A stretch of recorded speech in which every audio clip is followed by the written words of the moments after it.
Hi everyone, I'm Panisara from 5/4 student ID 08652. Today I'll be presenting my investigation into the sustainability of Thailand's Chao River, guided by the 3 pillars of sustainability framework and the design thinking process. Now close your eyes and envision a lifeline, flowing, pulsating, and nurturing. That is the Chao River. Spanning over 372 kilometers, it is a big, important river that helps lots and lots of things grow and connects people. It's like a giant lifeline running through Thailand, giving water for drinking, farming, and traveling. Without it, life in Thailand would not be the same. But here's the problem. Pollution from factories and cities is making the river dirty and not safe for animals and people. Did you know that according to the Ministry of Natural Resource and Environment, more than 4,000 tons of trash end up in the Chao Phraya every year?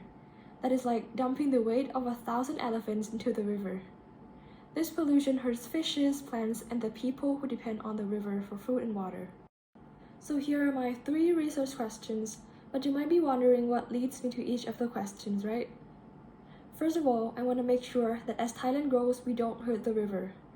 How can we keep growing while still keeping the river safe and clean? There are lots of different animals and plants that live in and around the river as well, but pollution and changes to the land are making it hard for them to survive. That leads to the second question: how can we make sure they have a safe place to live? Having clean water is also super important for everyone, but not everyone living by the river has access to it though. So the final research question is, how can we make sure everyone has clean water to drink and use? Now let's talk about what scientists found out about the Chao Phraya River. According to the Pollution Control Department, Ministry of Natural Resource and Environment, which looked at how healthy the river is, they found that by the time the river travels through Bangkok and empties into the Gulf of Thailand, it is carrying an estimated 4,000 tons of plastic waste every year. Most of this garbage comes from factories and cities nearby. It is a big problem for the 30 million people who live close to the river. Losing the trees and plants along the river's edges also makes flooding worse. Data from the Thailand Development Research Institute highlights the increased vulnerability of communities living in the river basin to flooding and land degradation due to the loss of critical mangrove forests and wetlands. These numbers show us how serious the situation is and why we need to do something about it. Now let's talk about what we can do to help. Teaching people about the river and how they can keep it clean is crucial. By raising awareness and promoting responsible practices, we can all contribute to making a positive impact. Governments play a vital role in protecting the river.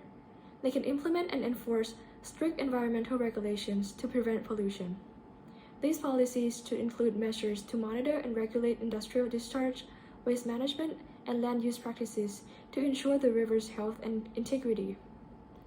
Moreover, governments can invest in the construction of water treatment plants to purify contaminated water before it returns to the river, safeguarding both human health and aquatic ecosystems. Additionally, creating green spaces like parks along the riverbanks can help improve air and water quality while providing recreational areas for communities to enjoy. These green initiatives not only enhance the aesthetic appeal of the river, but also contribute to its overall ecological resilience. Companies can play their part by adopting sustainable practices in their operations. They can explore alternative production methods that minimize waste and pollution, prioritize recycling initiatives, and invest in eco-friendly technologies.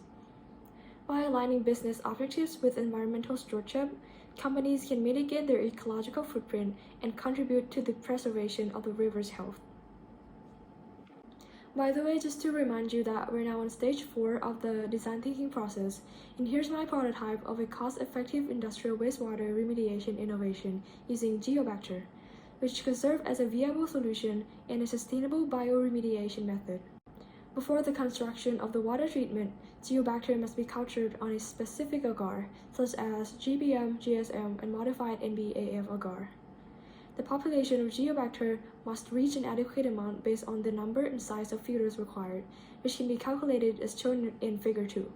As shown in Figure 1, the system requires a holding tank with a temperature sensor, pH sensor, UV lighting, quartz filter, vacuum pump, buffer system, layers of biofilm which function as filters, anode and cathode for electricity collection, battery, pipes, and valve.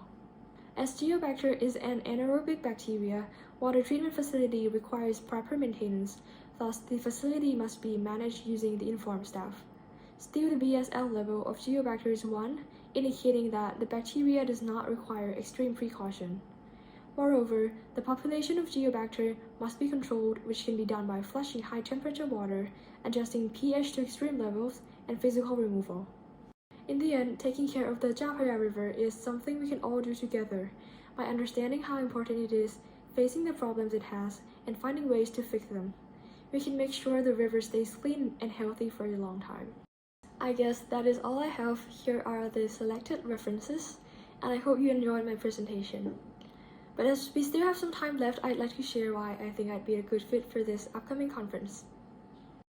To start off, I've been quite busy this academic year working on 3 different research projects, one about computational chemistry, one about microbiology, and one about particle physics, so I can confidently say that I've got some experiences with research. I also did pretty well on my IELTS test, scoring an 8.0 band, and I got the speaking score of 49.5 out of 50 on my M4 and WTEP test, which means that I won't have any problems with conducting the research in English, and I'll be able to communicate effectively in the conference as well.